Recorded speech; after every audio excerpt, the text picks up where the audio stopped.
केव्हा झालं हे ऑपरेशन? केव्हा झालं सचिन अहिर यांचा शिवसेनेमध्ये आले किंवा कशा पद्धतीनं हे ठरलं? कधी घडलं हे सगळं? केव्हा ठरलं? कधी प्लॅनिंग झालं आणि कसं ठरलं मुळात? कधी, कसं, कुठे? अरे साला तुम्हाला काय करायचंय? सध्या सगळ्यांना विकास आवडतो. कोण विकास? तो चौथ्या गल्लीतला विकास साळुंखे नाही, विकास पाटील पण नाही, विकास जोशीही नाही. हा विकास जनतेचा विकास. जनता म्हणजे मी आणि जनता म्हणजे मी असं समजणाऱ्या लोकप्रतिनिधींना हा विकास हवाहवासा वाटतो.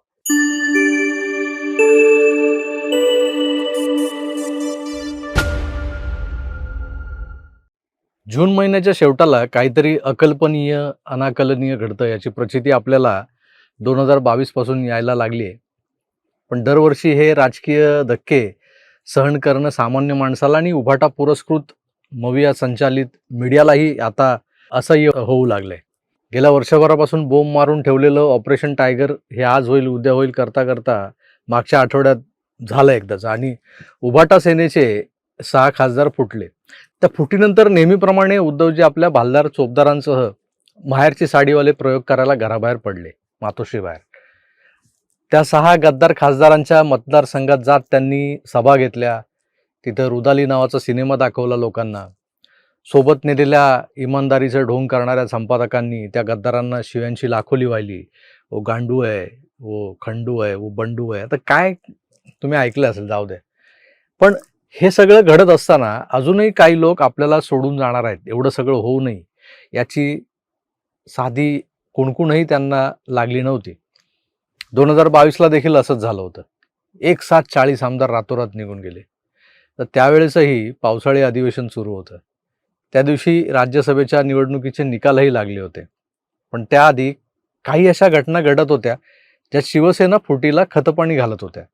पण त्या घटना कुठल्या, त्यात नेमकं कोण सामील आहे ते काही पक्षप्रमुखांच्या लक्षात आलं नाही. मुळात उद्धवजी हे राजकारणी नाही आहेत, ते कलाकार आहेत, फोटोग्राफर आहेत. वाईल्ड लाईफ फोटोग्राफीमध्ये रमणारे, जंगलात भटकंती करणारे, हेलिकॉप्टरमधून गडकिल्ल्यांची एरियल फोटोग्राफी करणारे मनस्वी कलाकार आहेत ते. त्यांना मातोश्रीच्या किचन कॅबिनेटनं या राजकारणाच्या दलदलीत ढकललेलं आहे आणि पुढे पुढे तर या दलदलीत ते अधिकाधिक धसत गेलेले आहेत. उद्धवजींचा दोष नाही, ते राजकारणी नाही आहेत. राजकारण करताना जे काम शरद पवार करायचे, अजितदादा करायचे किंवा उद्धवजींचे अत्यंत जवळचे मित्र म्हणवले जाणारे देवेंद्रजी करतात, या मंडळींच्या कामांची पद्धत समजून घेणं, त्यांचा अभ्यास करणं. आता हे लोक दिवसातले 12-13 तास काम करतात, त्यामुळे हे सगळं समजून घेणं, अभ्यास करणं वगैरे ठीक आहे. उद्धवजींच्या प्रकृतीमुळे ते प्रत्यक्षात आणणं आता शक्य नाही आहे त्यांना. पण दररोज किमान 4-5 तास तरी हे शिवसैनिकांच्या संपर्कात राहिले असते तर आज ही वेळ आली नसती. नेमका पक्ष फुटला की जे गद्दारी करतात त्यांच्या मतदारसंघात जाऊन सभा घेतात, तिथं आपले रिकामे हात दाखवतात. माझ्या हातात काहीच नाही, माझे हात रिकामे आहेत, मी तुम्हाला काय देणार. मग संपादक येतो, तो शिव्या घालतो, गांडू बिंडू बोलतो. पण यातून साध्य काय होतं? तर काहीच नाही. तुमच्या सभांचे मंडप अद्यापही उतरायचे बाकी आहेत. तुम्ही जिथून सभा घेऊन आलात ना आता काल परवा, काही ठिकाणी खुर्च्या टेम्पोत भरण्याचं काम सकाळपासून सुरू झालंय. त्याच्या आधीच मुंबईतून तुम्हाला एक धक्का बसतो. अर्थात हा धक्का अतिशय सुनियोजित पद्धतीनं दिला गेलेला आहे असं काहीही नाही. तुमच्या सभांमधून तुम्ही जेवढी टीका एकनाथ शिंदेंवर करायला हवी होती तेवढी न करता मोदी आणि विशेषतः अमित शहांवर केली. त्याचा हा परिणाम आहे की इकडे तुमच्या सुपुत्राच्या मतदारसंघातला सर्वात मजबूत दावेदार अमितभाईंनी शिंदेंकडे पाठवलाय. सचिन अहिर यांनी आज शिंदेंच्या शिवसेनेकडून विधान परिषदेच्या उपसभापती पदासाठी अर्ज दाखल केलाय. अर्थात हा महायुतीचा उमेदवार असणार आहे. स्वतः सीएम, दोन्ही DCM अर्ज भरायला त्यावेळेस उपस्थित होते. इथं पक्षांतरबंदी, घटनेचं 10th शेड्यूल वगैरे काहीच कामाला येणार नाही असं दिसतंय. कारण सचिन अहिर हे मला वाटतं 2022 साली विधान परिषदेवर निवडून गेलेत, त्यावेळेस त्यांचा राजकीय पक्ष हा शिवसेना होता, ॲक्च्युली युनायटेड शिवसेना. त्यांचं निवडणूक चिन्ह धनुष्यबाण होतं. या निवडणुकीत त्यांना शिवसेनेच्या आमदारांनी आपल्या मतांचा कोटा दिला होता आणि ते जिंकून आलेत आणि तेच आमदार आता ज्या पक्षात आहेत त्याच पक्षाच्या उमेदवारीचा अर्ज ते घेऊन आता उपसभापती बनायला निघाले. त्याचा अर्थ पक्षांतरबंदी हा विषय इथं लागू होईल की नाही याबद्दल खरोखरच शंका वाटते मला. आणि तसं बघायला गेलं तर विधिमंडळात आजही त्यांची नोंद ही शिवसेनेचे आमदार अशीच आहे. नंतर शिवसेना फुटली, 2 गट झालेत. हे कुठल्या तरी गटात होते काही काळ. बरं, हा दावा एकनाथ शिंदेच्या काही आमदारांनी केलाय, प्रवक्त्यांनी केलाय. त्यातली घटनात्मकता तपासून पाहावी लागेल. घंटातज्ञ वगैरे बोलावे लागतील. पण विधानसभेतले आमदार फुटण्याआधीच विधान परिषदेतला हा आमदार फोडून त्याला उपसभापती बनवण्याचा डाव मात्र शिंदेंनी जबरदस्त खेळलाय.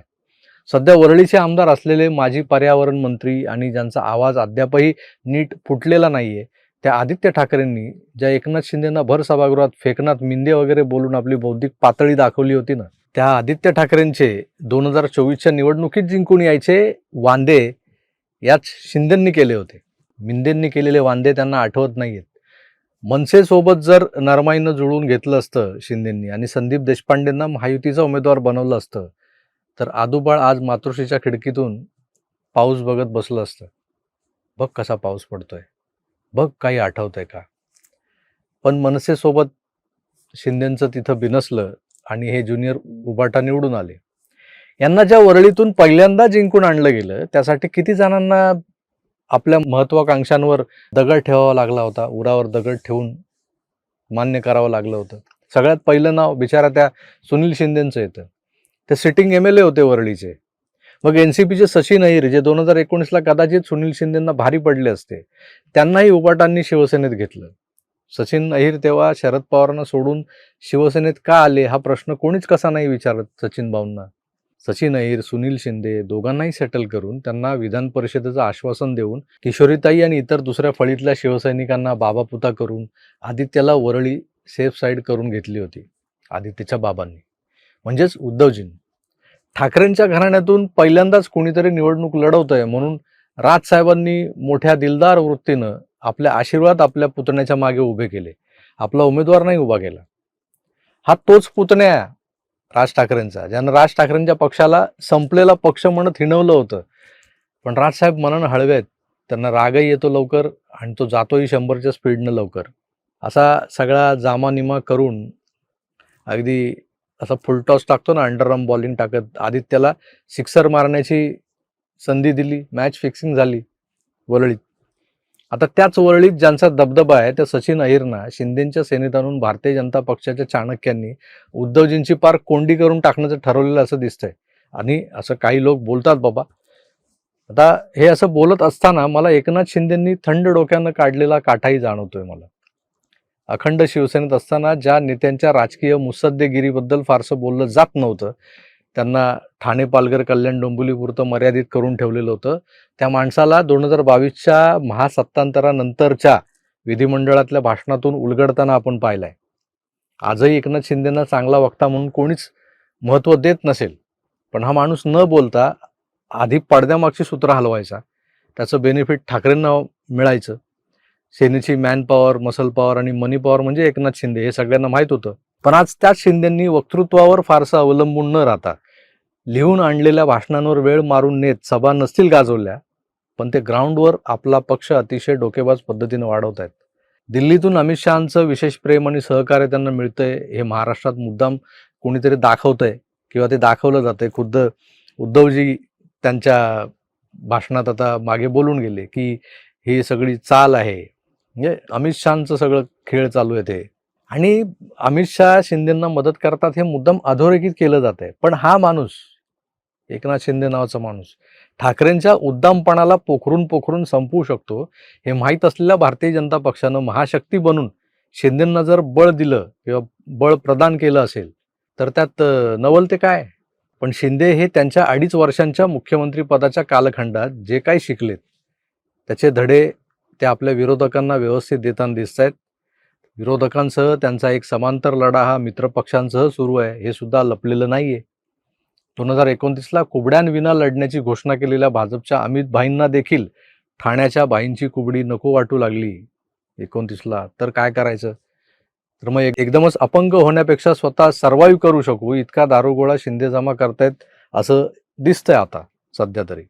तर नुकत्याच झालेल्या ठाणे पालघर डिस्ट्रिक्टच्या कोऑपरेटिव्ह बँकेची जी संचालकांची जी निवडणूक झाली, त्या निवडणुकीत स्वतंत्रपणे लढणाऱ्या भाजपला त्यांचं एक पॅनल होतं वेगळं, आणि शिंदेचे आणि इतर लोकांचे म्हणजे वसई विरारचे हितेंद्र ठाकूर वगैरे जी बवियाची मंडळी होती त्यांचं एक वेगळं पॅनल होतं. तर हे भाजपचं वेगळं जे पॅनल लढलं होतं स्वतंत्रपणे, त्या पॅनलला सरतेशेवटी बहुमतासाठी शिंदेच्या विजयी संचालकांना सोबत घेऊन आम्ही महायुतीत आहोत, महायुतीचं गाणं गावं लागले. तर यावर मी एक स्वतंत्र व्हिडिओ बनवणार आहेच. पण एकंदर काय, एकनाथ शिंदे हे आता दाढीवर हात न फिरवताही कुठला तरी गेम करून टाकतात हे स्पष्ट व्हायला लागलं. कारण कुणीतरी मागे अशी आवई पसरवली होती की एकनाथ शिंदेने दाढीवरून म्हणजे असं उजवीकडून डावीकडे हात फिरवला की काहीतरी कुणाचा तरी राजकीय गेम होणार असतो वगैरे. आता सांगणारे काय काय सांगतील याचा भरोसा नाही. पण शिंदेच्या या अनाकलनीय खेळीनं सगळ्यांनाच संभ्रमात टाकले यात वाद नाही. अगदी पुन्हा एकदा विधान परिषदेवर आमदार बनवल्या गेलेल्या नीलमताईंनाही कालपर्यंत वाटत होतं की उद्या मलाच उपसभापतीपदाचा तो फॉर्म भरायचा आहे.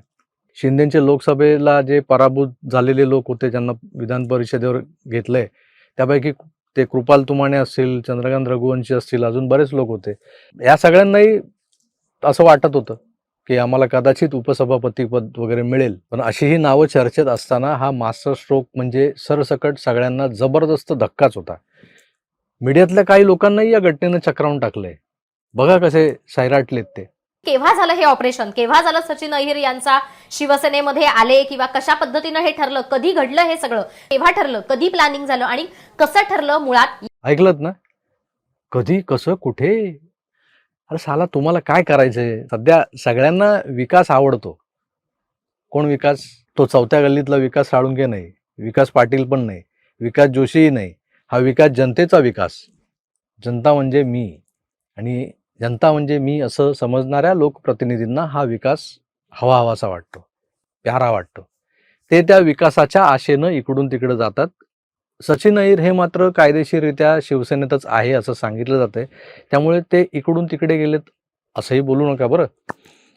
बिचाऱ्या चाय बिस्कुटांना तोंड दाबून भुक्याचा मार आहे हा.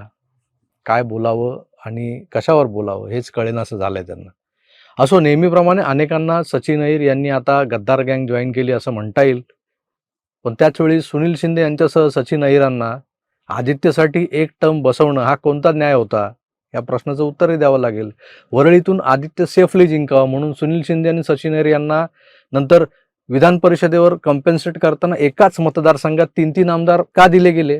हा प्रकार म्हणजे महाराष्ट्राच्या इतर भागातल्या शिवसैनिकांवर अन्याय नाही का झाला होता हो त्यावेळेला? वरळीत 3-3 आमदार, विदर्भात नाही, मराठवाड्यात नाही. आता या गोष्टीवरही त्या चकित चंदू पत्रकारांनी बोलायला हवं. नुसतं चकित होऊन चालत नाही. अरे कसं झालं, कधी झालं, कोणी केलं? चला, मी तुर्तास इथेच थांबतो. पुन्हा भेटूच. तोवर आपली काळजी घ्या आणि पाहत राहा आपलं आवडतं यूट्यूब चॅनल आकार DG9. धन्यवाद. नमस्कार.